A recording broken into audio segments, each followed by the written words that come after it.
Tens of thousands of people rallied across Myanmar Sunday to protest last week's coup. They are also demanding the release of elected leader Aung San Suu Kyi. Demonstrators gathered in Yangon, Myanmar's largest city, for the second day in a row. The military shut down internet and the area to try and prevent the large gathering. This is the country's largest protest since the so-called Saffron Revolution in 2007, when thousands of monks rose up against the military regime. The military announced last Monday it would take power for 1 year. Officials said November's primary elections were fraudulent and arrested several civilian leaders. Myanmar's election commission says it found no evidence to support those claims. For more, I want to bring in Laurel Miller. She's a director of the Asia program at the International Crisis Group. Laurel, I remember how excited the world was when the last time the military relinquished power and democracy reigned in Myanmar, and Aung San Suu Kyi was able to become the democratically elected leader. What is going on right now that the military has again overthrown the government? Well, in the system that was set up about 10 years ago, there was really only a partial transition to democracy. It created a system that allowed elections and allowed Aung San Suu Kyi and her party to come to power. But at the same time, the military held on to many of the most important levers of power. And so it was really a kind of hybrid civilian military system. They evidently judged, as of these latest elections that occurred last November, that wasn't good enough, that they decided they want to exercise more complete power in the country. They're promising to hold elections again in about a year, but we'll have to see whether that actually materializes. But, Laurel, international observers say that there was no evidence of the fraud that the military is espousing. And we do know that Aung San Suu Kyi was actually pushing for constitutional reforms that would have limited the military's influence. Is that part of the reason why we are now seeing this overthrow of her government? Well, the discussion of constitutional changes could be seen as a point of friction. But the fact is that under the existing system, there would have been no way for her party to put those constitutional changes into effect, because part of the system, as it has been, reserves 25% of the seats in the parliament for the military. And constitutional changes require more than 75% of the parliament to approve them. So I think you can see it as a sign that all was not well in civilian and military relations with each other. But on the other hand, the military could have held off those constitutional changes. Well, military leaders say that they will only keep power for 1 year. What do they say that they plan to do in that time? And do you think that this is realistic? Yeah, I mean, there's no direct evidence yet of what their plans are for the next year. I think one possibility is that simply they don't call for elections within a year and they hold on to power longer. This is a country where the military directly ruled for almost half a century. Another possibility is that they try to change the electoral system.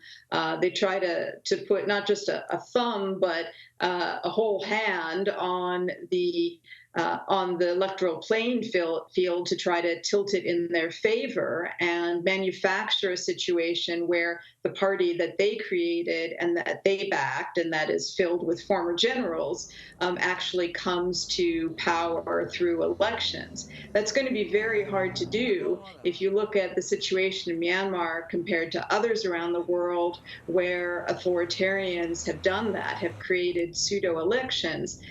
They don't have to tilt the playing field as much as would have to be done in Myanmar in order for the party of the military to come to power, because Aung San Suu Kyi and her party remain enormously popular within the country, winning well over 80% of the vote in these last elections.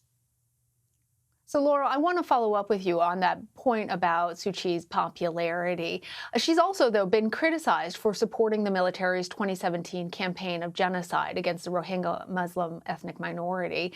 She not only refused to condemn the military for its actions, but she even went as far as to defend them in an international court. What does the shift in power mean for the people who already survived an attempted genocide, particularly given that the vast majority of the population there in Myanmar, both through the military support and through the general population, continue to be supportive of Suu Kyi? Yeah, I mean, neither the military, which perpetrated the violence against the Rohingya, nor the civilian authorities that had come to power, which excused it and defended it, were likely or would be likely in the future to change their positions vis-a-vis the Rohingya and allow the 750,000 of them that have been pushed out of the country to return. Unfortunately, there's not a lot of reason to be optimistic about that. Aung San Suu Kyi's position vis-a-vis these actions against the Rohingya were widely condemned outside of the country and frankly devastated her international reputation, with some even calling for her Nobel Peace Prize to be rescinded. But it didn't have that kind of effect on her reputation within Myanmar, where she remained popular and where her discriminatory views against the Rohingya, who are Muslim, was largely approved by the Buddhist majority population. Well, President Biden and the United Nations have called on Myanmar's military leaders to relinquish power and released activists. How does the coup impact the country's position, not just globally, but also in the region?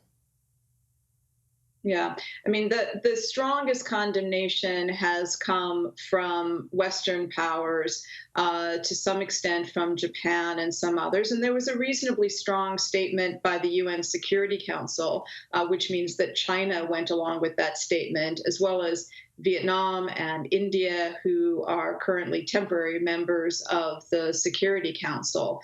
So there has been at least some level of concern and condemnation that has been expressed by countries even in the region. But, I wouldn't expect to see very firm, concrete pressure from the country that is the biggest supporter of Myanmar and whose relationship is most important for the country's economic future, which is China. And unfortunately for countries like the United States and for European countries, their leverage over the situation is quite minimal. The generals look to the internal situation in Myanmar when they calculate who their friends and enemies are. They're not, by and large, looking to the United States and Europe and Australia and other countries like that. All right. Laurel Miller, thank you. It was my pleasure.